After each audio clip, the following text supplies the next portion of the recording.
appointments are lined up. You waiting for somebody in there? Got an appointment. And it's not about what you want to hear, but what you need to hear. It's not personal.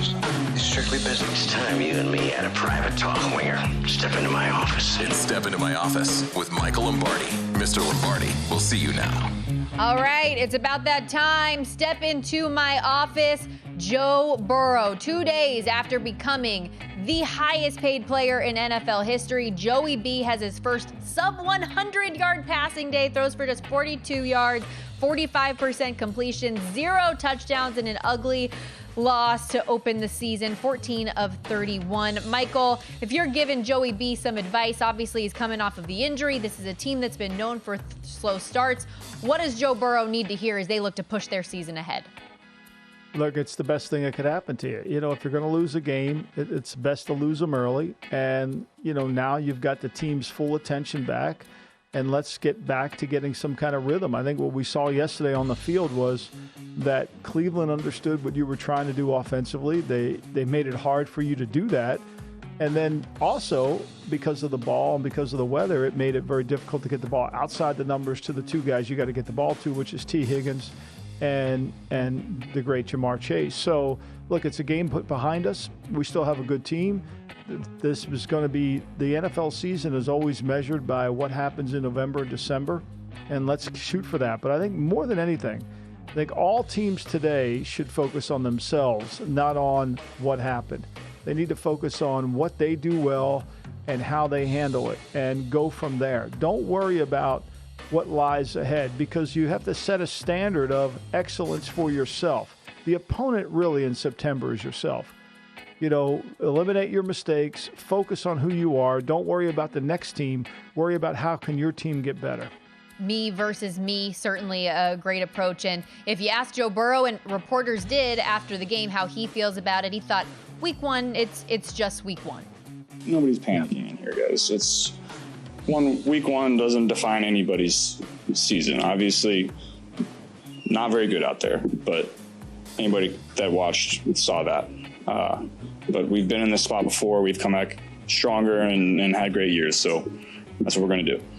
You remember he did throw 4 interceptions in the season opener last year against the Steelers. Still recovered to go on to win the division a second straight year. Let's move it forward to Brian Daboll and the New York Football Giants, who got blasted last night, 40-0 on Sunday Night Football against the Dallas Cowboys. He's the reigning coach of the year in the NFL. What should Daboll, we know that he is a good coach, what should his message be to his group ahead of week 2? Well, I think it starts with a story. Good things always start with a story. When Steve Jobs took over Apple, when he came back after they fired him and they put him out there and Apple was going broke, he came back. And the first thing he did when he came back was have a meeting with everybody, which is what you should do, Brian. And basically said, look, we have 20 to 25 products on the open market, and not all of them are great. So what we're going to do moving forward is we're only going to focus on the ones that are insanely great. That's the only ones that are going to stay on the market. Everything else is coming off the market. And we're going to focus on becoming insanely great. You won 9 games last year because you did things that you could do. You were insanely great. Maybe not insanely, but you were good at those things. And that's who you were as a football team. Last night, you tried to become some different than you were. And you got to go back to that. You got to understand that even though you paid Daniel Jones $40 million, even though you have Darren Waller as the highest paid tight end in all of football at $17 million, even though you think you're going to be more explosive on offense, at the end of the day, you got to go back to being who you are. The main thing, according to Steve Jobs, is always the main thing. And when you lose sight of the main thing is when your team starts to fall apart. And the focus that's required by you to concentrate on the things that you do well is what a head coach gets paid for. So I think embrace the fact that you got your butt whipped, because it taught you a great lesson in the month of September that you got to go back to playing the football you played last year. You're not that good. You got a bad right tackle. Your offensive line isn't very good. You don't have explosiveness. And your quarterback, frankly, is a guy you've got to play from in front with. Yeah, and that's the way it's going to be all year. He knows what can make this team successful. Just got to get back to that a little bit here, and maybe a little bit of a wake-up call, a necessary one with that type of a loss. The worst opening day shutout since 1999. Let's go to Geno Smith. Time to step into Michael Lombardi's office after winning Comeback Player of the Year a season ago. Just 112 yards in the opening day, 30-13 loss for the Rams. 1 touchdown only guided the team, Michael, to 1 offensive play of more than 15 yards, 12 total yards in the second half. Can Geno avoid regressing and turning into the pumpkin some people thought he might here in year 2 as a starter with Seattle? What would you tell him? I would tell him, look, Geno, accept the loss. Everybody was in the loss. But let's be clear. We have not played well against the Rams defensively in 3 games. That's just not how we've been. So maybe we need to go, the next time we play them, we probably need to talk about how we would play them and what we would do when we played them. So I think this is a game you put behind us, and all our attention has to be on the Lions. It has to be on what we do well and how can we beat the Lions. We went in there last year and we ran the football effectively. We threw it on them, and we came out of there early in the season with a huge win because our offense was really good. I think those are the things we got to focus on, because right now the Rams kind of have a sense of our offense.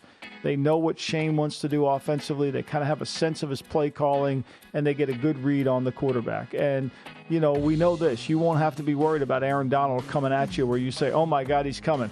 I think you can just focus on throwing the ball, and you're still a good player. Believe you're a good player. Last year wasn't an aberration. Last year was who you were.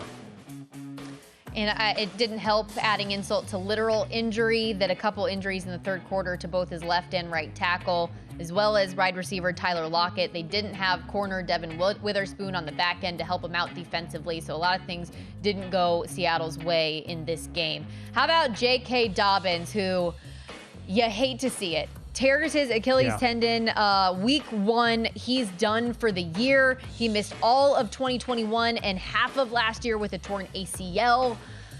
It's an uphill battle for this guy, and you feel terrible for him. Michael, what would your advice be for him after another devastating injury? You know, I think life is always about what we overcome, and this is really challenging, and I don't think there's words that are going to get you out of being in this dumpster. I know you wanted to have a new contract. I know you wanted to have a big year. But this injury isn't going to be the end of your career. This injury isn't going to be the end of your NFL time. I think you have to kind of find the resolve and the resistance and come back from this, and the perseverance. This is really about you.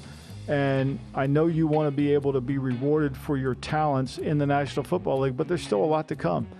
And you have a whole year to get ready for it. It may not be the contract that you want when you get done because of the injury history that you've had. But a lot of great backs have overcome that history. Curtis Martin being a perfect example. When he came out of Pitt, everybody thought he was a durability issue, and he proved himself in the NFL that he wasn't. There's plenty of time left. I would take the years you're going to miss for injuries as years that you're going to gain in your NFL life, not years that you've lost. Let's hit one more. A coach that usually doesn't need to spend much time in the office, but Steelers head coach Mike Tomlin, coming off of the rough 30-7 loss to my San Francisco 49ers yesterday. He told reporters they got kicked in the teeth. He said it was a complete failure in all areas. What does he need to emphasize with the group to bounce back? Well, I think the one thing he has is the greatest thing any coach can have, Mike, is you can walk into that room this morning and say, fellas, here's what we said we were going to do. And here's what we planned on doing, and here's what we didn't do. And either you're going to do it my way or you're not going to be here. And so when you want to go out and do things on your own, that's fine, but you're not going to be a Steeler. I think this is what happens when you get beat this badly, when you're not in the game. See, the best part about this is that you don't have to worry about a play here or a play there. You don't have to rationalize any longer. This was a whooping. You get butt beaten, right? And so the sooner we get over it, the better off we're going to be.